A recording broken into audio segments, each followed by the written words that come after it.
Everyone, here's another part of my Can We Make Jewellery with Eco-Pour series. For those of you who don't know what Eco-Pour is, it's one of these eco-friendly casting powders, and the brand name is actually Eco-Pour, and you get it from Just For You online. Now, I've already made some blanks because all you do is mix it with water. Now, I made these a few days ago, so they're well and truly hard. As you can see, they are not that thick. I think if I tried hard enough I could break them. A little bit thicker, and it'd be very hard to break indeed. So perfect for jewellery. But we're looking at, can we do thinner pieces like these? See, that one's just slightly thicker. And how can we decorate them? Today's objective is to try some water-based decorating stuff. So we've got some glitter glue. It's like stickles. You can get stickles as well, can't you? I think some of my other ones are actually called stickles, but this one's from Dovecraft. This is liquid pearls, and it's called lavender lace. So those are water-based. It's basically like a glitter glue, and this one is all like a pearly effect version. The other thing I wanted to try is these little glitters. These are glitter UV resin.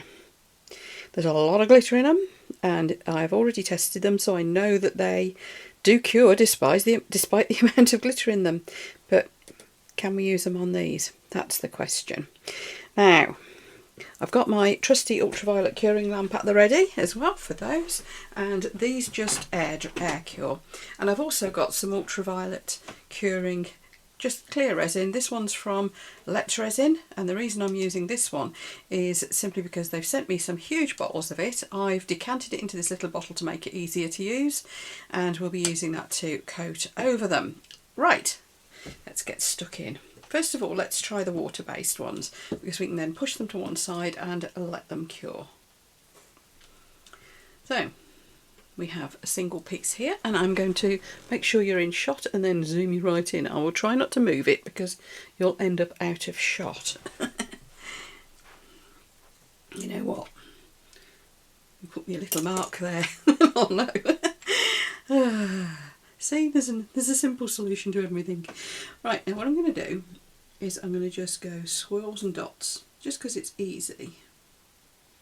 When I say swirls, I mean little thin lines like this. You could do Easter eggs like this. It just occurred to me then. I don't know why. The way my brain works does worry me sometimes. But look, yeah, you could do an Easter egg if you were doing more organised lines. I'm kind of going for like something a bit more like marbling, really. Now I've opened this bottle with a very thin pin, so that does mean, let me just go a wipe, that does mean I'm getting fairly thin lines. If you want thicker lines, then obviously just trim your bottle nozzle down a bit further and you'll get thicker lines. But this ability to do nice thin lines I think is rather cool. You know what? This is going to end up more like tiger stripes, isn't it? Well, you could do tiger stripes, couldn't you?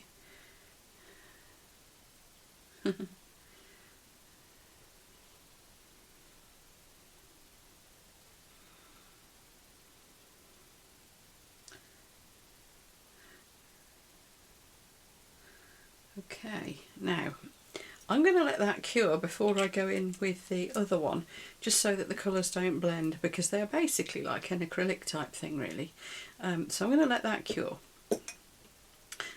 I am going to, it takes a good few hours, so I'm going to put it under a heat lamp for now.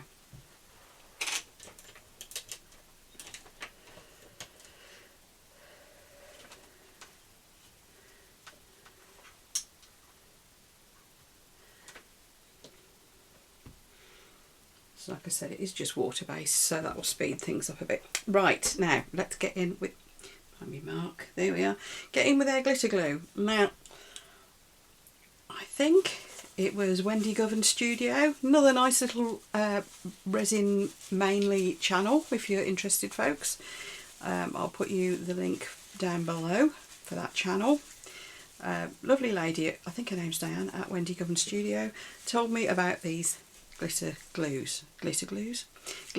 UV resin. Let's get this right. They're in little tiny bottles, So they're relatively cheap because they were just from Temu. But I think they're absolutely awesome. You can lie that one on its side because there we are. Just give it a shake. Just getting the glitter down to the end. But look how glittery that is. I'm going to do a similar sort of design. Again, it's very fine tip nozzle. And if you go quicker, you'll get a thinner line.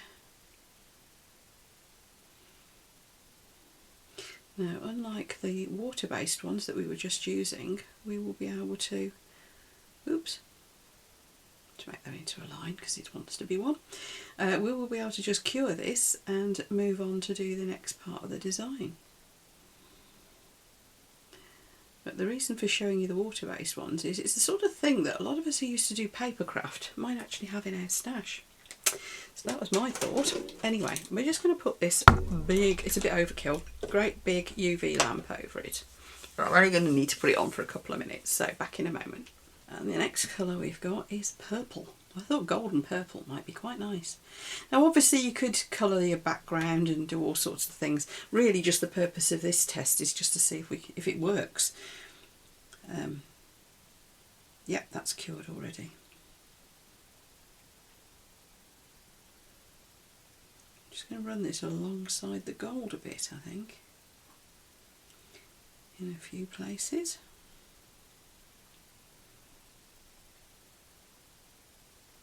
Kind of like a bit of random. No plan, just squiggling.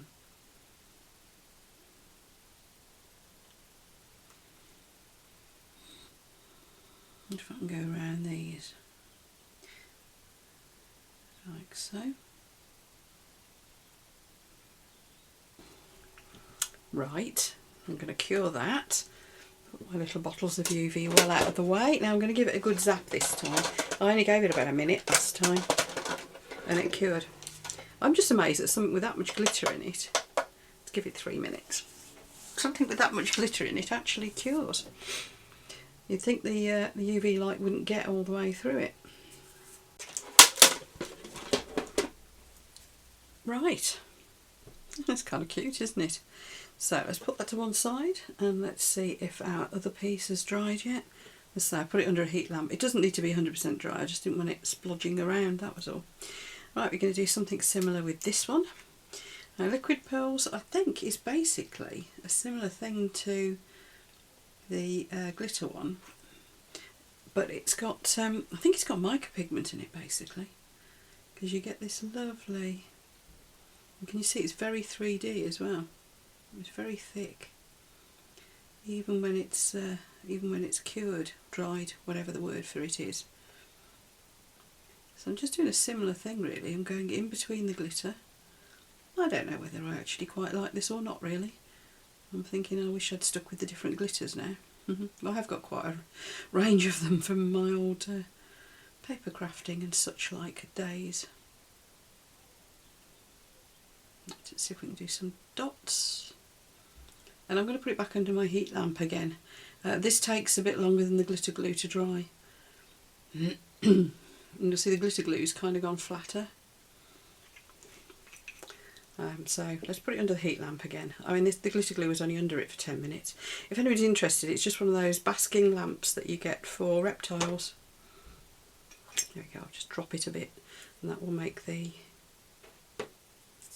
bumps go a bit flatter. There we are, they were pointy. There we are. Yeah, it's a basking lamp for reptiles. Which is probably, I only put it on the light when it's probably not very sensible to be honest, but there you are. Right, now this is cured up, so let's put it back by my little marker. And do you want us to have a closer in look? It's got a little bit of 3D-ness to it. It's quite shiny. I must admit, I really do like that glitter UV. Still stunned that it even cures. There's not much left in this little bottle that I've decanted my UV resin into. Some of you may know that I only use a couple of brands really of UV resin nowadays. It's not because there's anything wrong with the other brands. I just find that I find these easy, reliable, Apex and Let's Resin.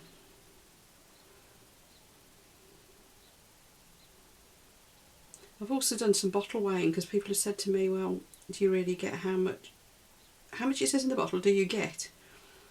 And as far as I can tell, and you know me in maths, so I did enlist some help with this. As far as I can tell, yeah, you do. I've worked out what the bottles weigh. And, you know, because I've got some, because some of them come in, you can buy the bottles as empties. This is the same sort of bottle as, for example, the Apex ones, look. So I know what these empties weigh, and I've done the same with the Let's Resin one. You definitely get the amount they say you do, so I don't know where that's come from. Anyway, perhaps somebody got a Duff bottle, I don't know. You can make sure there's no bubbles in it. Run my little torch over it, and we're going to do that with the UV. Now, the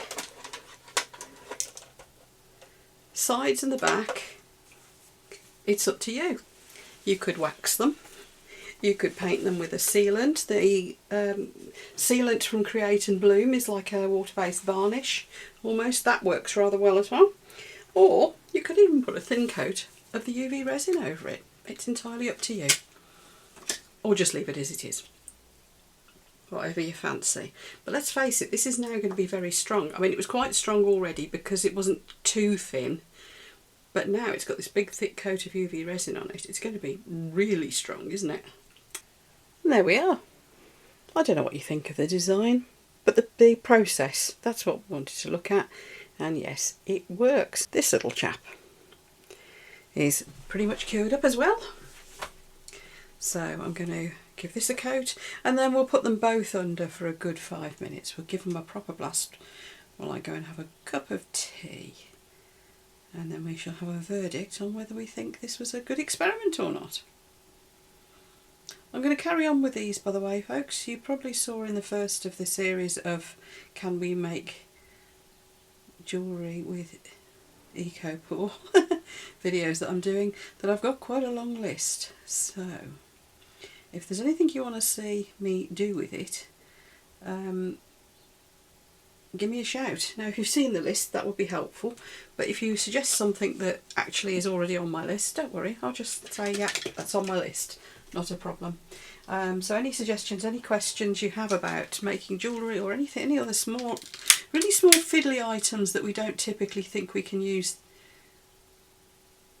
things like Eco-Pore for, just just give me a shout.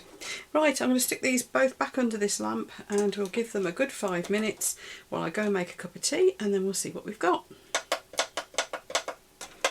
Okay, gave them a good 5 minute blast there. Excuse this one if you want to see how this is done. Have a look at another video in this series, and it'll be in my Resin Alternatives playlist. There you go. They're nice. Anyway, just thought I'd stick that under because it's still slightly tacky. Got several things going on at once here, as usual. So here we are. Now, I've spilt a little bit of the UV over the side. Probably should have used my double-sided UV lamp, shouldn't I? That probably would have been better. But anyway, here we are. What do we think then? I think the answer to our question, can we use glitter glue?